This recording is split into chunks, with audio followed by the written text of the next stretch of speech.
Good evening. My name is Bill Self. I'm a professor here in the Burnett School of Biomedical Sciences and your host tonight for our faculty forum. I'm joined by a number of folks in the room virtually tonight that I'm going to introduce and to support this event so that we can give information out for our incoming students and families. And again, thank you for attending tonight. And we look forward to hearing from you as far as what questions you've got for your incoming Burnett School student. Again, I'm Bill Self. I'm a professor here in the Burnett School, been at UCF for 20 years, and I work in the area of microbiology. And my primary role here is that I oversee all of our undergraduate programs, which you saw in the slides that preceded the event. I've got 4 faculty that have joined me, and I've also got Dr. Lauren Murray Lemon, who's our Director of Undergraduate Student Advising. I'm going to ask Dr. Murray Lemon to introduce herself real quick, and then we're going to get into the faculty forum part of the event. Hi, everyone. It's great to virtually meet you. My name is Lauren Murray Lemon, and I have the privilege of being the Director of Academic Advising in the College of Medicine. If I haven't seen you at orientation yet, I look forward to seeing you. If we've met already, it's great to virtually see you again, and I look forward to helping answer all of your questions today. Thank you, Lauren. Appreciate it. Up next, I've got Dr. Tina Chiarelli. Good evening, Bill, and good evening to everyone who's watching. I'm Dr. Tina Chiarelli. I am a newly minted Associate Professor of Medicine at the Burnett School of Biomedical Science. At UCF, my main role is teaching, and I do a lot of it. So I teach human anatomy, human physiology, reproductive physiology, and also a few online courses over the summer. I'm also involved with Study Abroad. That's been a great program to help students who are interested in experiencing a high impact practice course. So I'm looking forward to speaking with you this evening. Thank you, Tina. Also with us tonight is Dr. Bob Borgon. Bob? Hi, everyone. Welcome. It's good to see you. I have been at UCF for 15 years. I'm an associate professor in the Burnett School of Biomedical Sciences in the College of Medicine. I teach some of the upper level molecular biology and biochemistry courses, and also some laboratory courses where students learn hands-on techniques and experiments that they would use in a research environment. I also run a course called Pilot, where we bring students in and actually do some high impact practices and high impact research experiences to give them some projects and hopefully guide them into research labs if they're interested in that, or to prepare them for their medical school research that they may be doing as well. So thank you. Thank you so much, Bob. We also have Melissa Marthy. Hi, everyone. Can't wait to get to your questions tonight. But my name is Melissa Marthe. I am an instructor here in Biomedical Sciences, and I teach our human physiology lab and our exercise physiology anatomy course. I've been here for about 6 years, so can't wait to see what you guys have and what kind of questions you guys have in store tonight. Thank you so much, Melissa. And finally, I have Dr. Ben Fry. Hi, everyone. Yes, I'm Dr. Fry. I'm the newest professor within our group, I think, at the moment within the Burnett School. So I'll be starting my second year as an assistant professor within the fall. I'm a behavioral neuroscientist, and my role here primarily is teaching within the neuroscience track for the biomedical sciences major. So if neuroscience is something that you're interested in, you will very likely be seeing me in one of my classes at some point in time. I teach neurobiology, advanced neurobiology, and then clinical neuroanatomy at the moment. So looking forward to your questions. Awesome. Thanks so much, Ben. So a little bit of logistics for tonight's event. The way that you ask questions is through the Q&A part. So if you've got a question for us that comes up during the event, please use that in the Q&A tab at the bottom so that you can send us some questions and hopefully we can get answers for you. We do have some folks from the university as well who can help us answer questions that are sort of outside of Burnett School's purview that you may have. And we really appreciate the support of these folks as well. And at this time, I'd like to just go on right into some of the key questions that we're going to ask the faculty tonight. And again, there's also questions that could come from the audience. First question that I've got, and I'll throw it out there and sort of take the first takers on this. what is a typical day in class meeting for your courses, typical course here in say summer semester or fall semester for our incoming students? What's it typically like? Tina, I'll pick on people. Sure. No, I was getting ready to unmute myself anyway. You know that I could talk all day long. So for my course, I have human anatomy, for example, one of my courses.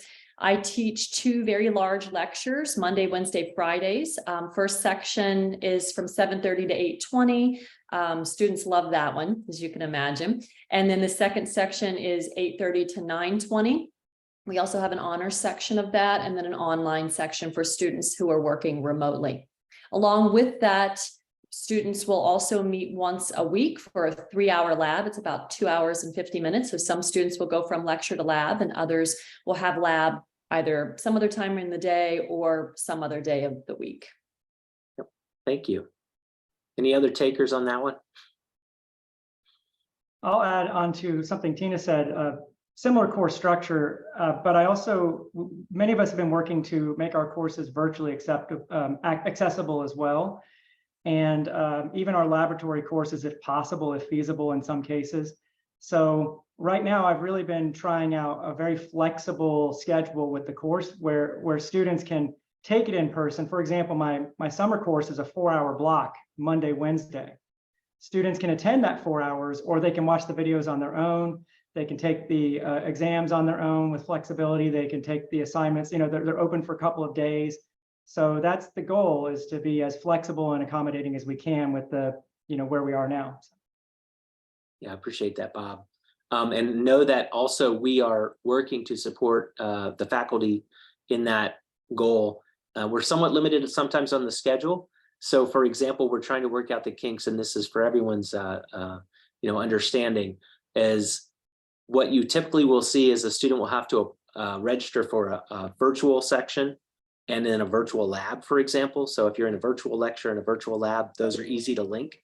But a face-to-face section and a face-to-face lab, those are easy to link.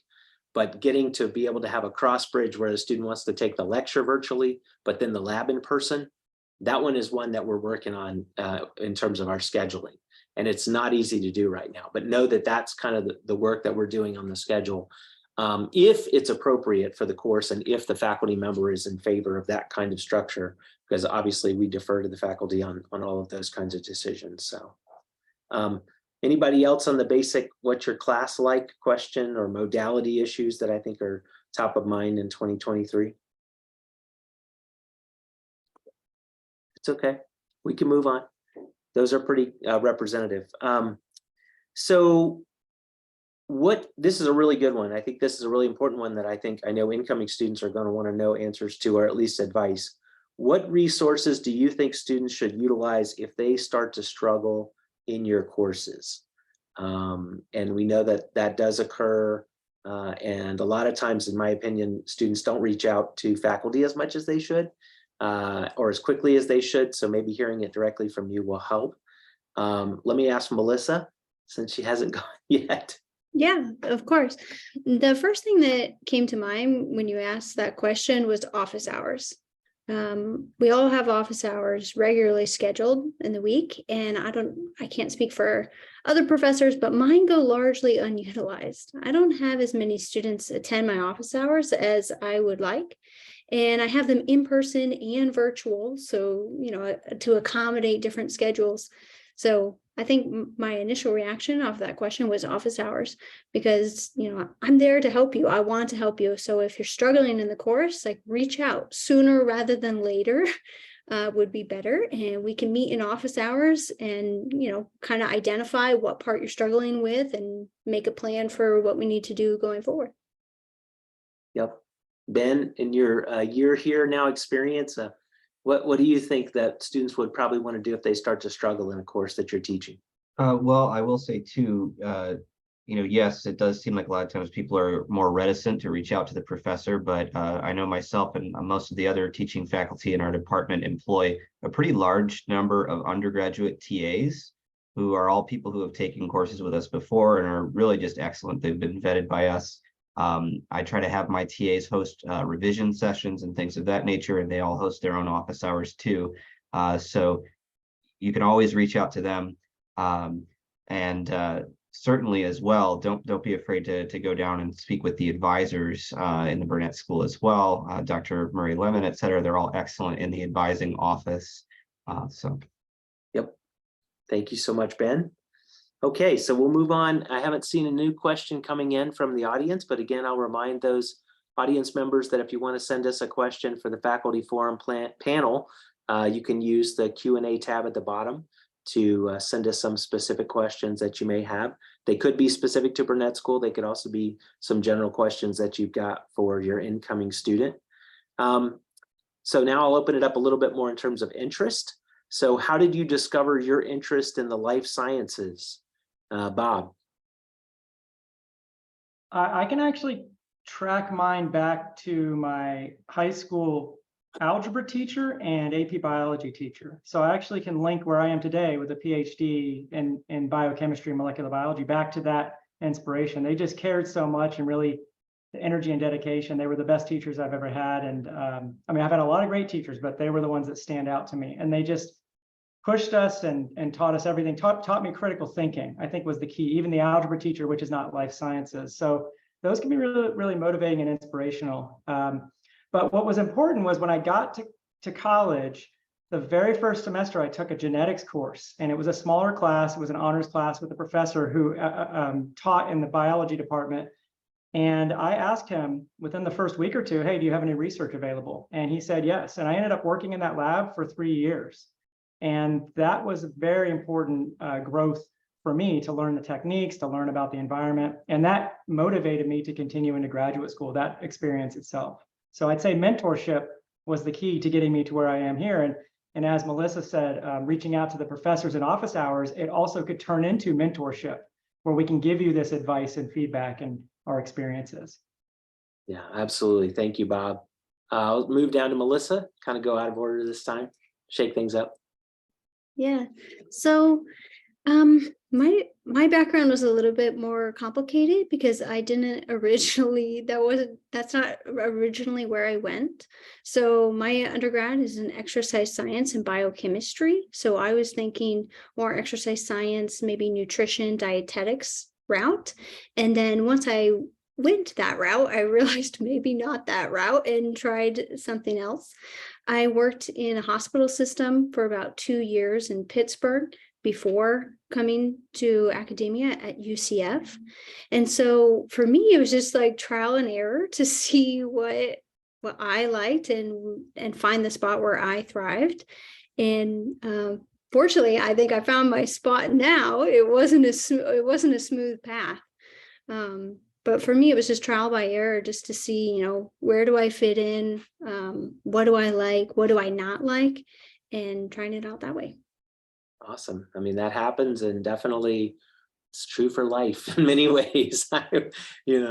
See where we all go. Let me move to Ben, and then we'll do everybody on this one. So Ben.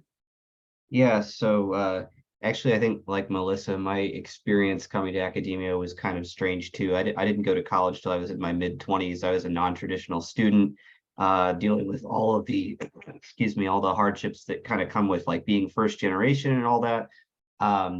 But I was working as an IT professional before I went to college, just doing kind of computer repair and network administration stuff. That was the only thing that I knew that I was decent at the time, but I was always fascinated with neuroscience and biology. And I think back to like Bob or Dr. Borgheim was saying, my high school biology class, that teacher was probably the most impactful teacher that I had through primary school. And so I always loved those things. When I did finally get to college and make my way in, it was just like a revelation to me when I started talking to professors, and I was being sort of rewarded for being really interested in these very niche topics related to the brain and stuff in a way that I never really had been before, receiving mentorship like that. And it kind of just changed my entire life. And I knew immediately that I wanted to do whatever I could to stay in academia for the rest of my life, basically, at that point. And so that's basically, I began working in a research lab, just as Dr. Borgheim did. I stayed in that lab throughout undergrad. And that's eventually how I was able to get into a PhD in behavioral neuroscience. And it kind of went from there. And during that time, yeah, I kind of realized that I had a real passion for teaching and talking about research during that time. And I got lucky enough that a position opened up at UCF right as I was finishing my PhD at Michigan State. And that's how I ended up here. So. Awesome. Thank you. And Tina, finally. Yeah, sure. Yeah, I think like Dr. Borgon, I can trace it right back to really just having a love of nature and just being outdoors and just seeing some incredible creatures and things where I lived. I lived in a very rural area, but I can trace it back to my 7th grade science teacher and our 7th grade science fair.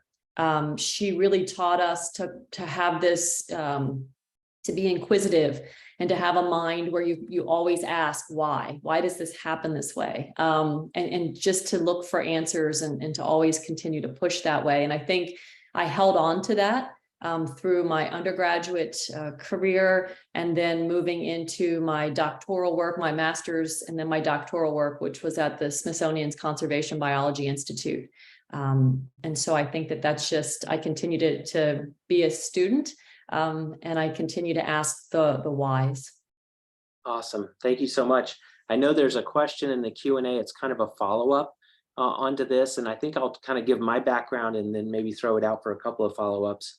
The question is about how in particular did any of you find out you were interested in pursuing research in graduate work? And then my background on this one, since I guess I can contribute as a faculty member as well, is again, it's interesting. Everybody had a middle school teacher or someone. So I had an 8th grade physical science teacher who was phenomenal. And he basically taught me most of what eventually was freshman chemistry in 8th grade. And I was so excited about the chemistry that, I was interested in chemistry and biology as a high schooler and all that kind of stuff. And then when I got to college, I didn't really know what I wanted to do. And But I'll be honest with you, I just picked microbiology because it sounded pretty cool. and I'd never taken a course. I didn't even know completely what the heck it was. But then when I took MCB 3020, which is the same course that we teach here, I thought, man, this is really like the coolest lab I've ever been in, the coolest course I've ever been in. And like others, I asked the faculty member, hey, I'm interested in this topic. Is there any research that I could do? Who could I work with? He goes, you could work with me. So I ended up working with the faculty member that was teaching 3020 at the time, and doing a food science kind of research project that became my undergrad thesis.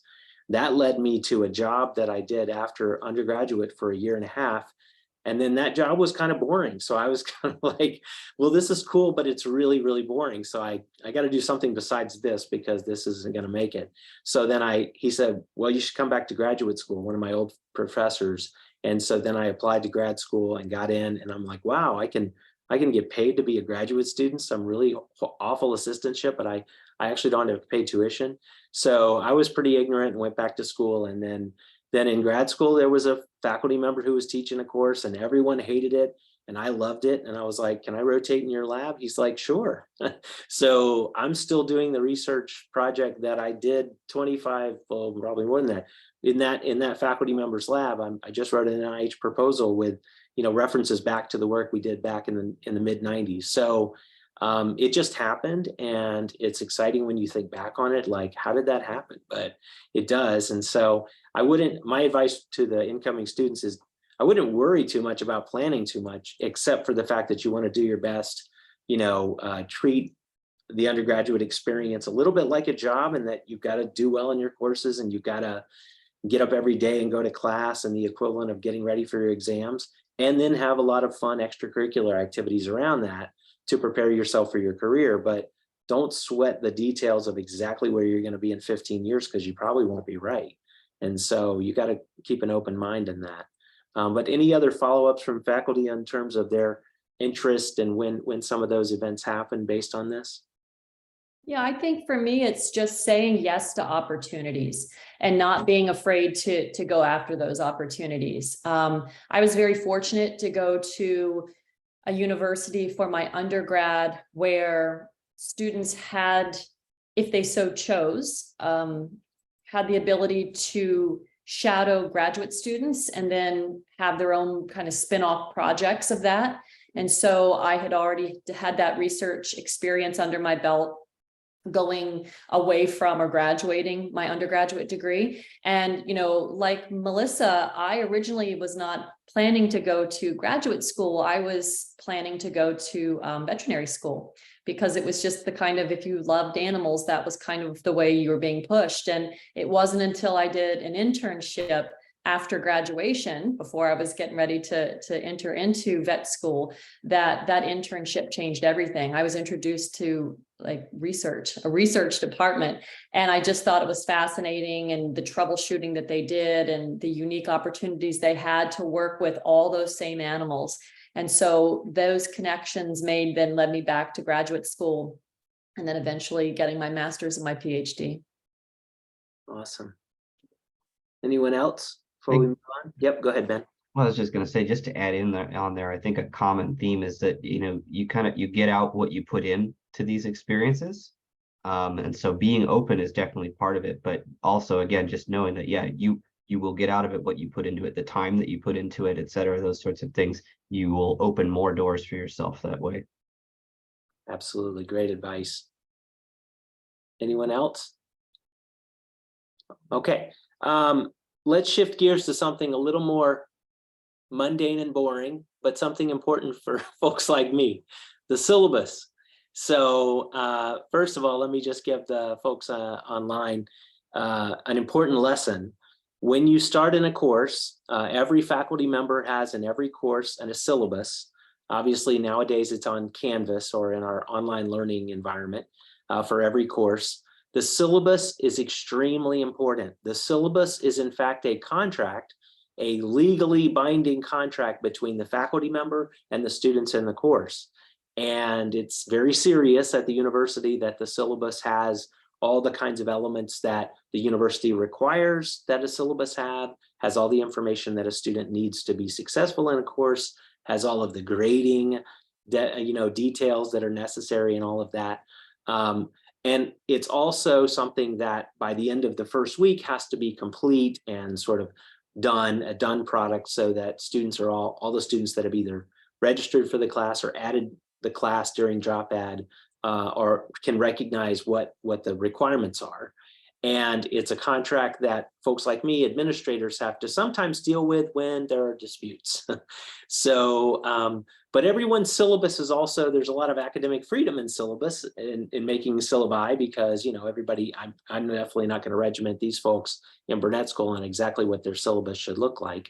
So thoughts on how you deal with your syllabi, how you deal with communicating requirements for the course, why that matters in your courses, the lessons learned over the years. I know I've got 20 years of lessons, and my syllabi just got longer and longer and longer, and because of, let's call them, incidents. But let me go ahead and just pick on some folks just to make a few comments on syllabi, since we've got a captive audience with students. Bob? Similarly, one of my courses is I'm teaching now probably about the 50th time. And every semester after about the 20th time, I said, this syllabus is perfect. I'm never going to touch it again. And then the next semester I update it because something happened. So here we are on the 50th time. And guess what? I still spent about 2 hours before summer editing my syllabus, reading every word and making sure it's very clear and concise. And so it really does explain the policies. I'm pretty open and flexible with students in most cases, but I occasionally do have to refer back to it and say, this is the grading guidelines, these are the rules we established. So it really is a resource for how to succeed in the course, what the schedule will be, who to contact if you're wanting some assistance.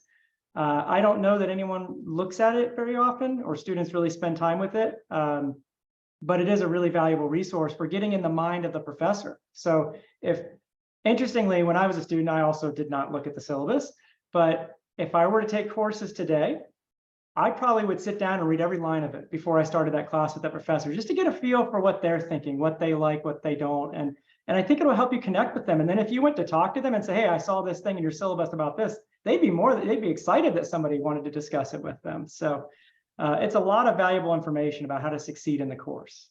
Yeah, absolutely. Tina? Yes, just same thing that Bob just said, or Dr. Borgon just said, but I will add that most students do not read the syllabus. And so even though it sounds very mundane, the first day I do take 10 minutes, 15 minutes to literally go page by page through the syllabus. And for the online courses, I do a video recording of me going over, the syllabus and really stressing that this is the contract to the course. And it is all inclusive. It's contact information for me. It's important things about most of my classes have supplemental instructor leaders, and they have exam review session, all kinds of stuff. We've got TAs that do work in the library so students can stop over in between classes if they've got questions. So we're pretty much accessible, almost darn close to 20 hours a day, I think, for some, but it's included in that syllabus. And I used to be very surprised how many students didn't realize all the resources we had. So the first day of class, first thing we do after introductions, we go through the syllabus. That's the most important thing that's going to be from day one that you have, that tells you everything about the course that you need to know. Yep, absolutely. Thank you. Anybody else want to chime in? No, we're good. Okay. So do I have any other questions from the Q&A? I'm going to ask it out. Nope. Or I'm seeing Lauren saying no. Any topics that the faculty want to bring up that they saw from their list and said, man, I'd really like to talk about X, Y, and Z? It does look like there is a question in the chat. Do you want us to answer those as they come up, or Dr. I think it's a great one for you, Dr. Fry, because it's all about neuroscience. The question is from Cameron, and it's, what is the difference between the biomed neuroscience track and the traditional biomed? So if you want to talk about the classes, okay, I can talk about some of the academic requirements that are different if you want to tag team me back in.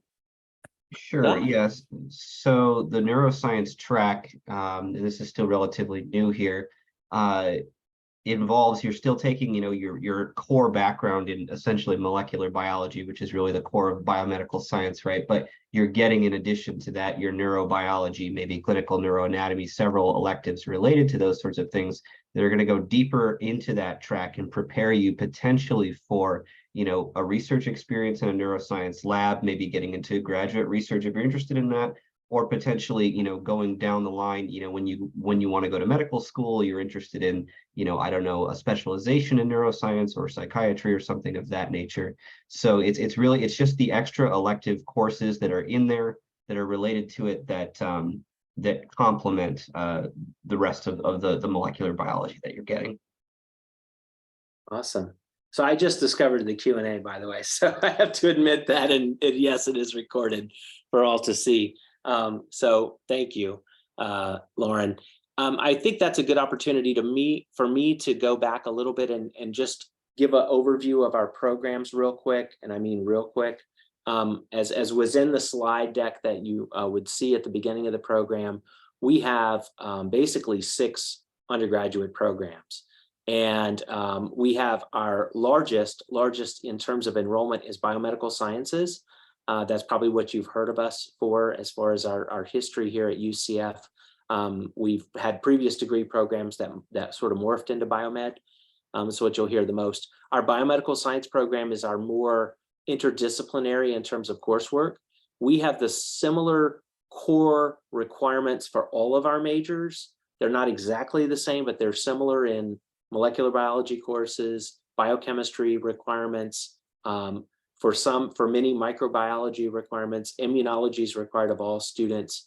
Of course, the Common Core prerequisites is what we call it, which is general chemistry, organic chemistry, physics 2 semesters, calculus 1, and the preliminary math leading up to calculus 1 as a synopsis of our core. Biomed gives a student the most flexibility in terms of elective courses, and we have a long list of life science electives that are in Burnett School. So if you're interested in having a sort of more of an interdisciplinary focus, then biomed is probably your best bet. We have a new pre-medical track under biomed, which will start in fall of 2023. And the pre-med track is much like the biomedical sciences. That's why it's a track underneath that. but it also requires anatomy and physiology, as well as an SLS course we call an SLS 2311C, which is a course which helps the student understand what it takes to get into professional schools like medical school or veterinary school, and also what kind of out-of-course activities they need to engage in, like shadowing and internships and research and all the activities. There's a long list of those to be competitive for example, getting into medical school. So the pre-med track requires that course, although it is an elective course for other students as well. We have a degree in microbiology, or technically called molecular microbiology. We have a degree in cell biology. We have a neuroscience track, which we've already talked about, which is also under the biomedical sciences. Each one of these, what I consider what we call disciplinary tracks, are similar to our biomed program, but they don't give the student as much flexibility, which may seem like a negative. But if you start, like some of us did, enter into a course as a biomed major, like microbiology or cell biology course you take, or Bio 2, for example, when you're in your prereqs, and you find yourself really interested in that, those are the kind of disciplinary majors that you'll probably start to lean towards. That's a conversation you have with your advisor, which we certainly always suggest that students see one of our professional advisors every single year and talk about which courses you're interested in, which courses did you do well in, what's your plan for the next year, which courses are you going to register for. So those annual conversations are critical to figure out where you will fit best within one of our degree programs. Now that it's frankly, it's pretty complicated for the new incoming student. So we do have a number of degree programs. Again, they're on our main website, which we'll have as a follow-up on the end of the seminar as well. So that's a short overview of our programs, and without slides, I won't really go into any more detail in particular. So I know there's a follow-up question, which I'm figuring out. Yes, neuroscience is under biomed, and pre-med track is also under biomed. These are basically ways that the university structures degree programs as separate degree programs or tracks underneath. So to me, they're really all individual bachelor's degree programs. That's what a student should really see when they see these tracks or these degree programs. Okay, so let me go to a little bit more of outside of the classroom. I know that we've got a lot of challenges inside the classroom with our courses that we have in our program. I know they're very rigorous, but outside of the classroom, what kind of resources have you faculty seen to be really helpful for your students, except for, say, like if they're struggling in your class, you're going to see them in office hours, you're going to see them in whatever mechanism through TAs and things like that. Are there any other resources that you would suggest to students to help in terms of their courses? And actually, at the same time, are there any resources you would point them away from on the first day of class? I think I cannot stress this enough. You should be on a first name relationship with your academic advisors. In Burnett School of Biomedical Science, we have, and I can't say this enough either, an incredible staff that is always available to help students, who truly cares about our students' success. And the big thing is your first day, you should have a general plan. Now, of course, Melissa, myself, we started down one pathway and we picked up another, and it's worked out fabulously. And so things do happen, but working as an undergraduate with your academic advisors and making sure that you're taking the appropriate classes when you need to take them. There's going to be a lot of prerequisites for other additional classes, and you have to take those in a specific order. And what you don't want is to take the wrong classes. There are toxic combinations of classes where students will struggle. The rigor is too high. Any student will struggle. And so we want to make sure that students have that are successful at UCF and enjoy their pathway, their journey, because that's what it's about. Another thing I'll just add is that students really need to take an active role in their own learning, both in the classroom and outside the classroom. Some other resources that we have, other than our academic advisors and your faculty, we have a writing center. We have, for our pre-med students and pre-law students, a pre-health, pre-law office that will help you navigate the application process and just help guide you.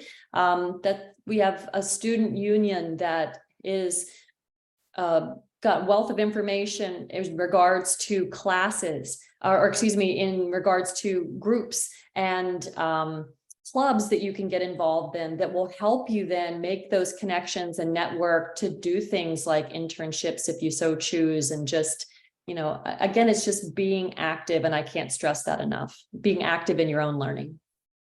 Yep. Melissa? Yeah, I agree with what Tina said, and that getting to know your academic advisors and having a plan. And like she said, it doesn't mean that you have to do everything according to that plan, but at least you've sat down with someone and formulated a general path. And it's okay if you veer off that path a little bit, you'll make a new plan and go a different route. But I think being active in that, you know, will help in the future from day one if you start with a plan, even if it changes going down the line. Yep, absolutely. Ben, any thoughts on that in your short time here? Yeah, it has been a short time, but yeah, definitely also, you know, look into clubs and things of that nature too. You know, we've got the UCF Neuroscience Alliance, which I've been doing a little bit of work with, things of that nature, which is really cool getting involved with. And again, it's another issue of, you know, you get out what you put into this. This isn't like high school where, you know, you show up and everybody's going to have the same outcome as long as they do all, you know, the work that's given to them, right? You know, it really is about, you know, time for you to sort of take charge of where you want to go as well. So, yep, appreciate that. And finally, Bob. Yeah, on your question about what resources not to use, I was thinking about, interestingly, my advice to students going to graduate school is opposite for undergrads. If students say they want to go into graduate school, I say the first day, meet the upperclassmen, get to know juniors and seniors, and whatever they say about the faculty, learn how you be successful. The issue as an undergrad, and I still encourage networking, but sort of a trust but verify. Listen to what other students are saying, but really verify that information, because I had a student just come to me today and say, another student told me that your class does not count towards this. I'm like, well, that's absolutely wrong. So don't be afraid to go to the faculty and ask them for that information, or the peer advisors in Dr. Murray Lemon's office. They're great resources. So really find the resources you can trust. And I think at the undergrad level, you can listen to your colleagues, but also go verify with the faculty and with the advising before you fully get behind anything that you hear. Oh, that is so good advice, Bob. And I've seen some national research on where students get their advice, and it's mostly from their friends, their colleagues, their age group. It's somewhat from professionals like our amazing office here, sometimes from their parents, and then sometimes from websites like Reddit, where they think that everything there is accurate. And it's right, actually a combination of all of those. And it should probably be more often based on those advisors that we've got and the faculty and conversations there around their own, you know, plan. And obviously they're going to hear things from other people, but again, emphasizing that get it from a reliable source. And a lot of times you'll get a lot more advice there than you even were seeking out when you ask a simple question about that. So that's a great piece of advice for our incoming students. Based on the fact that there's no more Q&A questions coming in, I would think we can move on to our last big question, because I think we've actually covered a lot of ground in the different topics with some of our answers. And it's sort of related to the last question, but it's a little bit different. And then I'll call on each of you in order so that we can roll through this. What do you see as the most critical challenge for students in our program specifically in their first year as they come in? Tina? Yeah, the biggest thing, two big things, but probably the one that trumps everything the most is asking for help.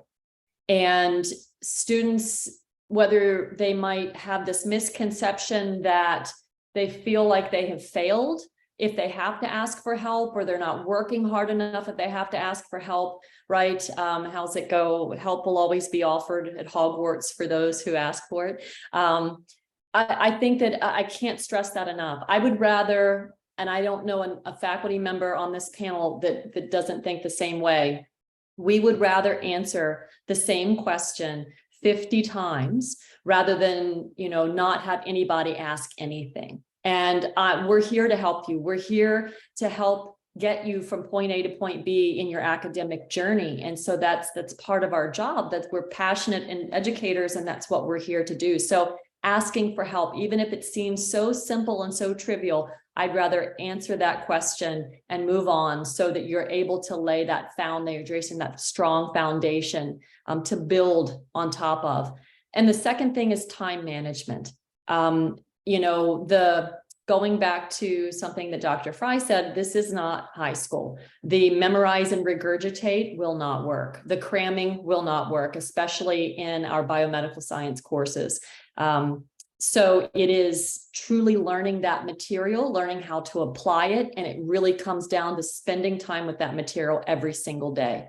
And you may have multiple courses, they may be completely different, but fundamentally, you're still going to apply those same skills to study. And that's just getting familiar with the material and asking for help.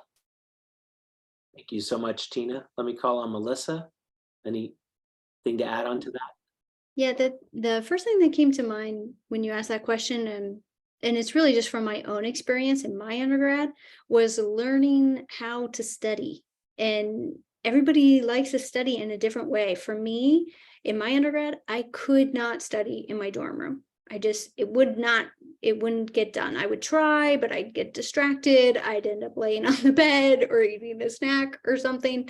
I always had to pack up my backpack with everything and go to the library or go to a study room and really just set up like a nice study environment for myself.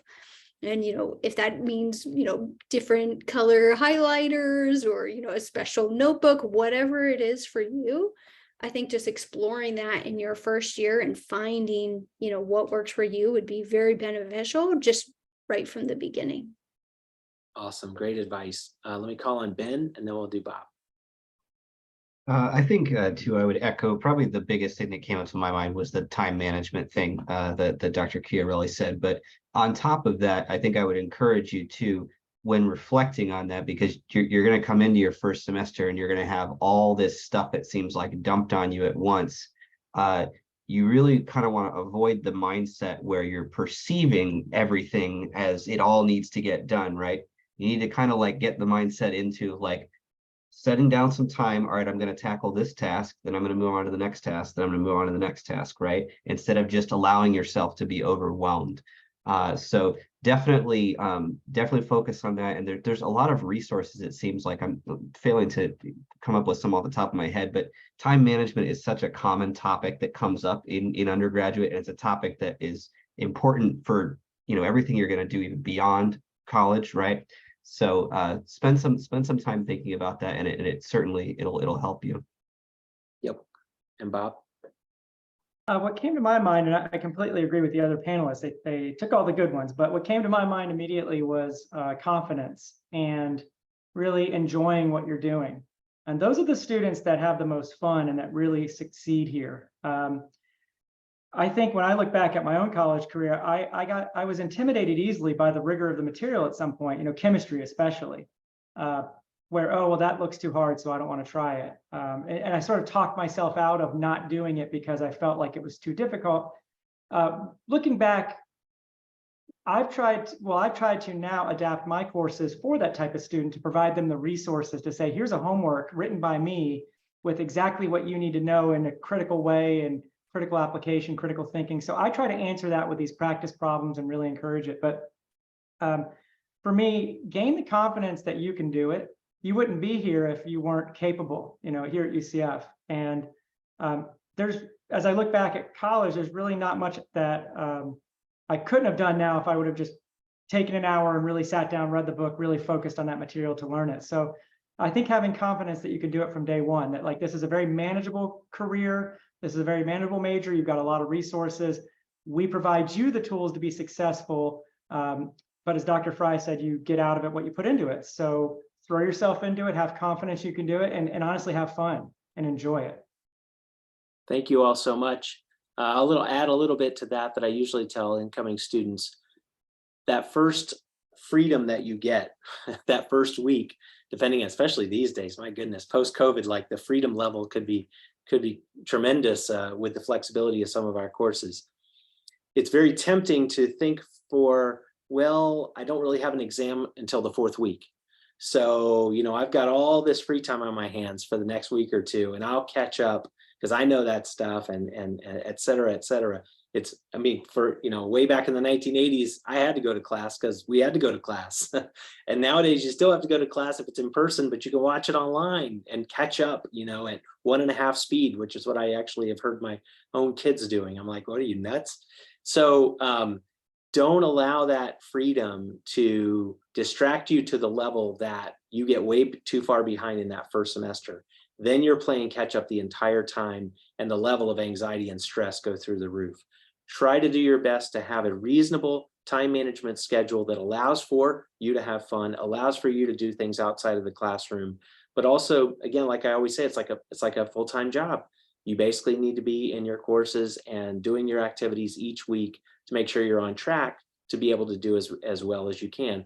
And hopefully when you're doing that, to another point that was made, you're finding things you're really interested in, because that's the thing. It's a combination of, you've got to get the grades, but you've also got to find somewhere where you want to thrive and when you want to do really well. It may hit you in the second year. It may hit you toward the end. You never really know when it's going to hit you, this sort of passion that you've got for a particular subject. So be ready for that passion as well.